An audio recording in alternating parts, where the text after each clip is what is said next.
think you murdered him. I did not murder him!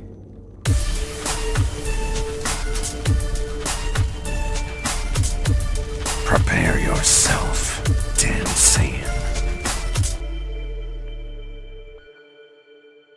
Smash that like button, and if you're new to the channel, make sure to hit that subscribe button and turn on notifications. That way you never miss a video. So guys, I'm going to have a special announcement tomorrow, so make sure you stick around for that video tomorrow, 6 p.m. Eastern US time.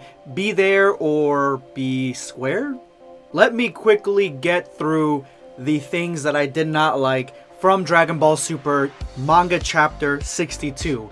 Number 1, I did not like how they basically are trying to change the rules of 73's powers so that way Moro is way more of a threat.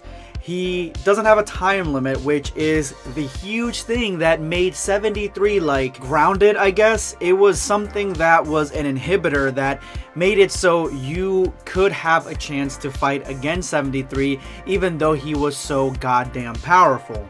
And I understand that they haven't really explained so many things about Moro's abilities. I mean, he just essentially ate 73 and transformed into this new hybrid being. We didn't know that was a power set or a move set that he had. I mean, if he eats Goku, does he turn into a hybrid of him? We don't really know. We don't know his powers in detail, really. So the fact that he's just telling us that he's got no time limit now, he can use all the powers that he has. Basically, he can use any power. He can absorb any power now without a time limit. It seems that there isn't a limit at how many powers he can have as well. So he is way too dangerous to be kept alive at this point. I don't know why he hasn't eaten 73 in the past. I don't know why he didn't do that, because he would have had this fight in the bag from the very beginning if he had done that. But it does make sense that he kept 73 alive for this long, which begs the question, what the hell did 73 do to get into prison, and who the hell arrested him because he's so powerful? The second thing that I have a problem with in this Dragon Ball Super manga chapter is 18. Oh my god. Guys, they completely murked 18 and 17, obviously. They both attacked Moro at the same time, but this was hard to watch. That she basically got shot point blank range. Essentially, that's what it was, because he even made his hands into finger guns. He shot both of them at point blank range, and my poor 18, she tried her best. Both the androids did pretty decent in this. They did more than I thought they would, and so they did what they could. And they tried to fight against Moro, and she got plastered all over the floor, as well as 17, and it broke my heart. It broke my heart to see, because I have such a love and affinity for 18. And now there's the rest of the manga, which was fucking awesome. Okay, so I've been very critical about the manga, and I still don't forgive it for what it's done to Vegeta and Goku. Essentially, they trained forever, and now it doesn't really matter.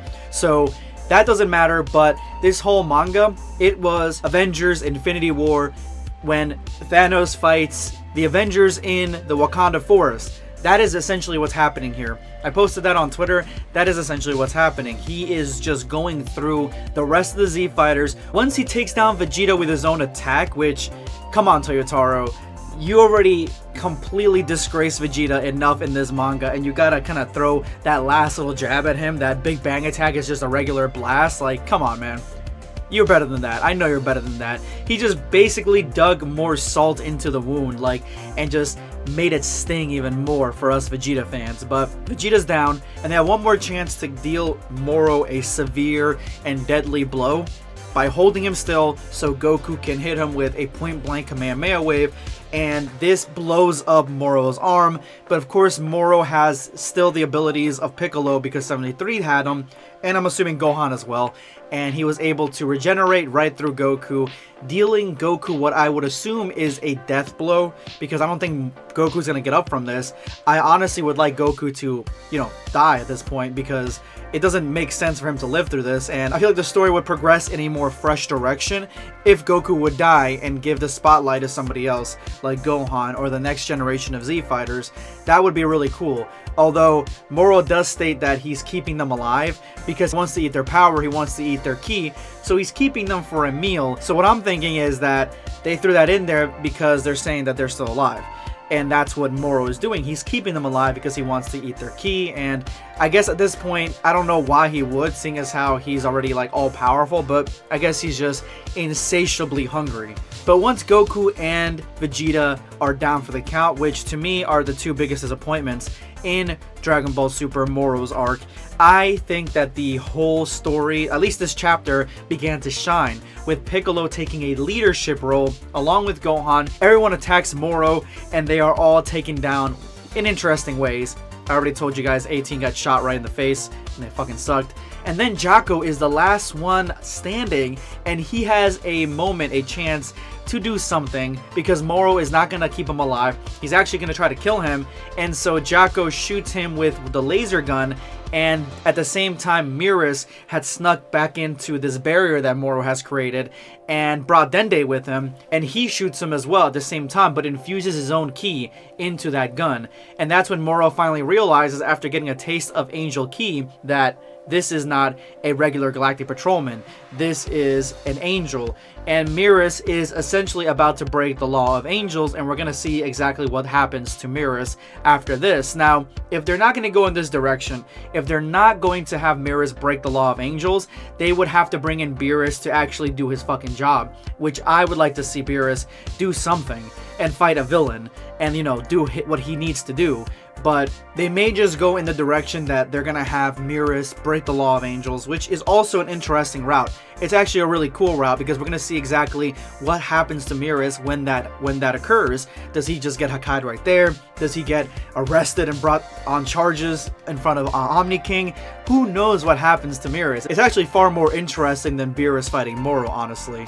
And now that the tables are set, Mirrors fights Moro. Dende is inside the barrier, so he's more than likely going to regenerate a few people. He's not going to have enough strength, I guarantee you, to regenerate everybody, but he's probably going to save Goku, save Vegeta, maybe save Piccolo, because Piccolo is the motherfucking G, and that is going to be how the next chapter is going to progress.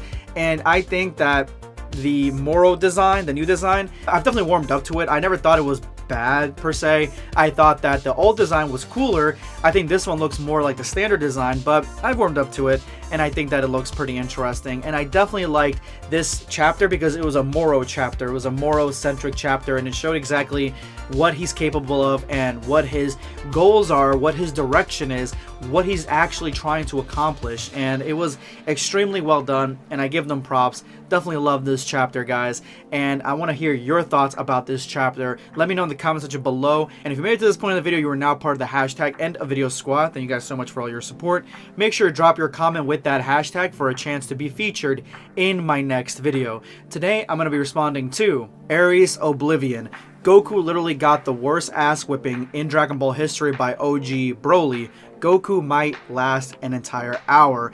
Yes, OG Broly really whooped on Goku, and the original Broly and the original Goku in Dragon Ball Z in that movie, yeah, he was the focal point and he had a lot more endurance, it seemed like, because he was just getting thrown around the entire planet and just completely devastated. But in Dragon Ball Super Broly, Goku really reached his limit in about 10 minutes against Broly, and he had to, you know, bring Vegeta in for some support. So I would say, I think that Goku in theory could last an entire hour, but not getting beat viciously like Frieza was in that hour. And I think it was a little bit more than an hour because there was that time that they had to teach Vegeta, and there was just all these different little moments that add up. And so I think it probably was closer to an hour and a half, 2 hours. But I understand what you're saying. Thank you so much for your comment, Ares Oblivion. This is going to be Blackscape signing off. Take care, guys.